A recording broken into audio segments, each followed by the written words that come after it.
Meus amigos, minhas amigas deputados e deputadas, companheiros e companheiras da Câmara, a Casa da Democracia, minhas irmãs e irmãos brasileiros de todo o país. Sei o peso e a dimensão da responsabilidade que Vossas Excelências acabam de me delegar ao me elegerem para presidir esta Casa pelos próximos 2 anos. Quero, antes de tudo, agradecer e assumir o compromisso de corresponder com minha mais absoluta dedicação, humildade e determinação à confiança que me foi conferida. Como já notaram, fiz questão de iniciar esta minha jornada com um gesto simbólico. Eu estou aqui de pé, depois de eleito, ao lado desta cadeira, do presidente ainda vazia, fazendo este discurso de posse de pé, em homenagem a todos os presentes, de todos os partidos, aos que votaram e aos que não votaram em mim. É um gesto de respeito a este plenário, o verdadeiro e único presidente da Câmara, o plenário, composto por outros 512 senhores e senhoras deputados. Prometo respeitar como presidente as forças vivas dessa Casa Legislativa, os colegiados, a proporcionalidade e o plenário da Câmara. Como instituição, deve ser a voz de todos e não a voz de um. Perfilo-me aqui ao lado do símbolo da presidência da Câmara, também para destacar que não me confundo com esta cadeira e jamais irei me confundir. Sou um deputado igual a todos. Não sou e nem serei a cadeira que irei ocupar temporariamente nesta legislatura. Tenho consciência do que sou. Estarei presidente. Toda glória é efêmera. E na vida pública, o essencial não são as pompas, mas o que deixamos como legado. Quero servir ao meu país, a esta instituição, ao povo brasileiro, com a minha melhor dedicação, sobretudo neste momento de enorme angústia e de grande aflição. A política tem uma dívida com o povo brasileiro.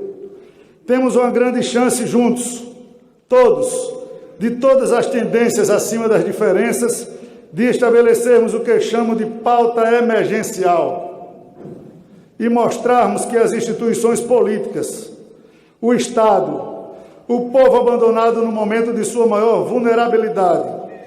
Tenho certeza que esta Casa encontrará pontos mínimos comuns para, juntamente com os demais poderes, ajudar o povo brasileiro a enfrentar os traumas e as dores da pandemia.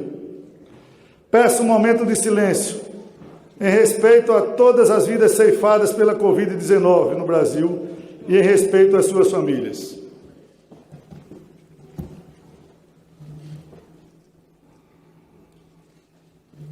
Minhas senhoras e meus senhores, aqui deste ponto de visão, é possível observar a arquitetura deste plenário.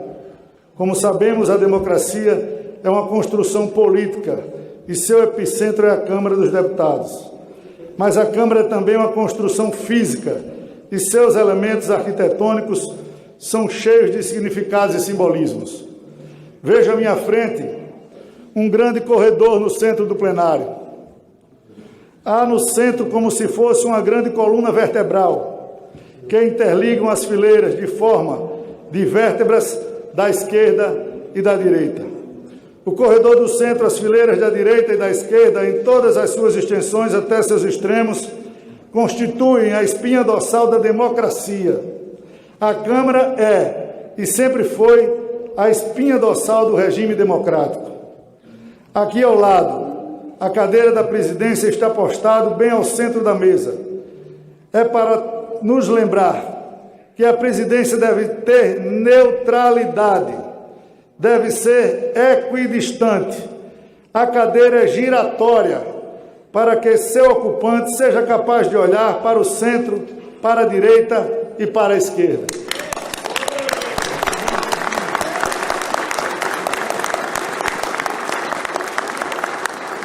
Tem de olhar e ouvir todos os lados. Há duas tribunas, uma à esquerda e outra à direita. Ambas as tribunas estão à mesma altura e devem ser vistas com o mesmo distanciamento e ouvidas com a mesma proximidade. A própria mesa diretora, como destaquei no discurso anterior, define bem o caráter coletivo e não individualista que deve inspirar a presidência.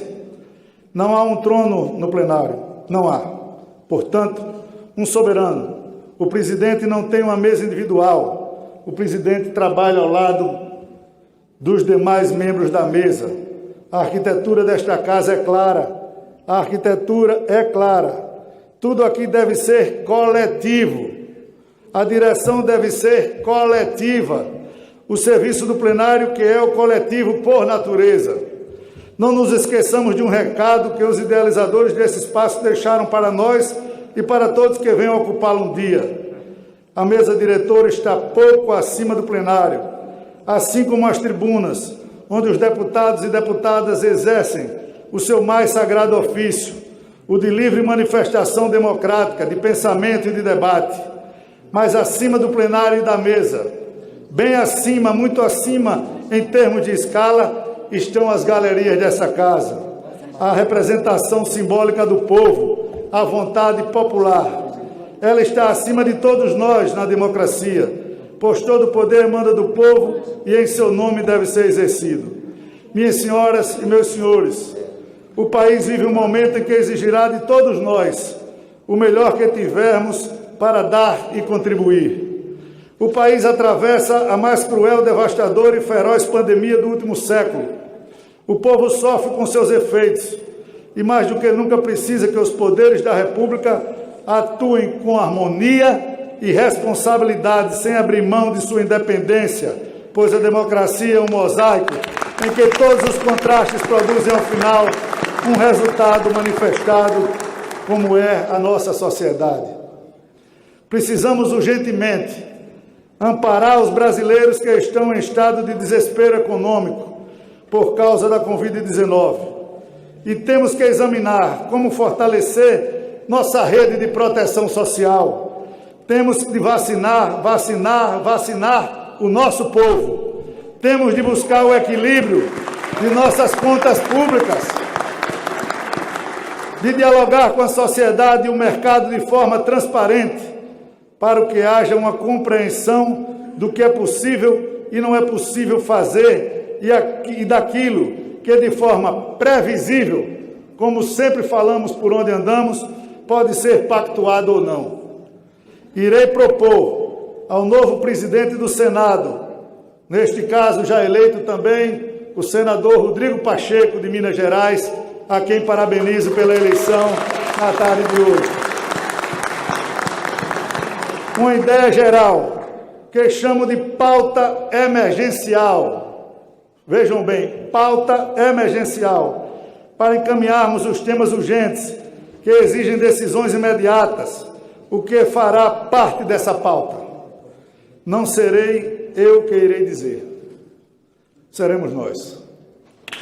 Todos nós. Todas as instâncias desta casa, o colégio de líderes, as bancadas, respeitando a proporcionalidade, e iremos travar este debate com os demais poderes de forma transparente e coletiva, sempre de forma coletiva.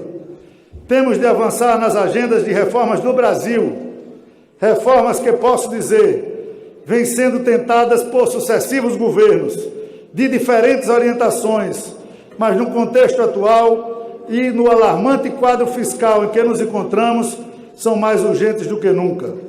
Qual reforma fazer? Em que profundidade? Em que prioridade? Esta não é uma resposta que cabe ao presidente da Câmara. Esta é uma pergunta que o presidente da Câmara deve fazer a todas as senhoras e os senhores parlamentares, ao governo, aos setores da sociedade civil, aos sindicatos, aos setores produtivos do mercado, só para então obter uma resposta e dar à sociedade. O que eu não terei em relação a ninguém é qualquer tipo de preconceito. Diálogo, preconceito e solução são variáveis que não produzem nenhum resultado se colocadas na mesma equação. Eu sou uma pessoa que buscará o diálogo e as soluções. É nessa equação que eu acredito. Eu, pessoalmente, tenho as minhas opiniões, mas como presidente da Câmara, minha opinião deve se refletir à da maioria desta casa. Nosso regimento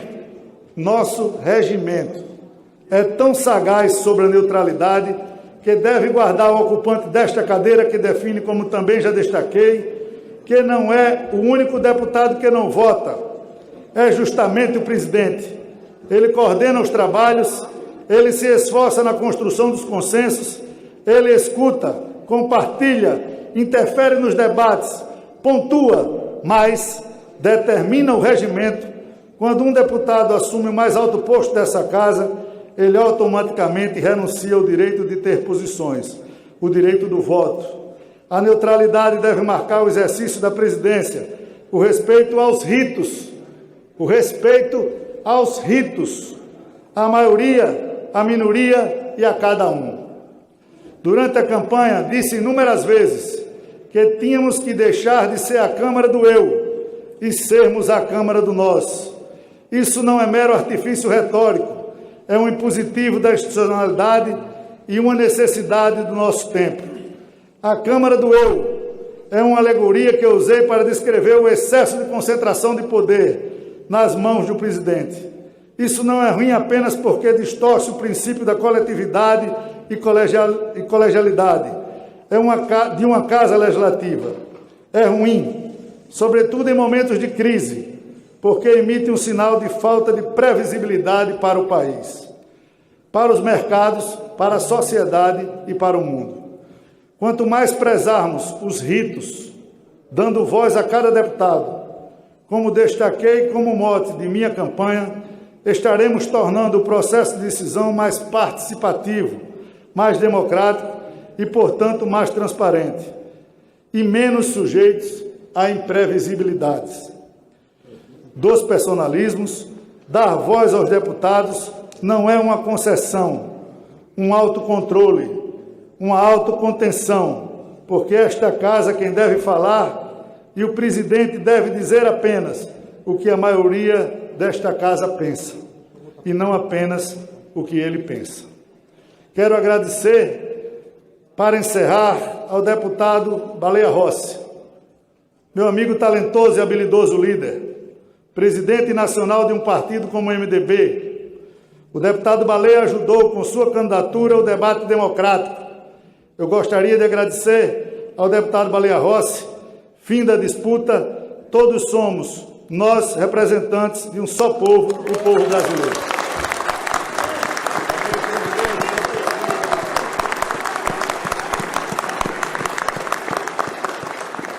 Quero também registrar a gestão do deputado Rodrigo Maia.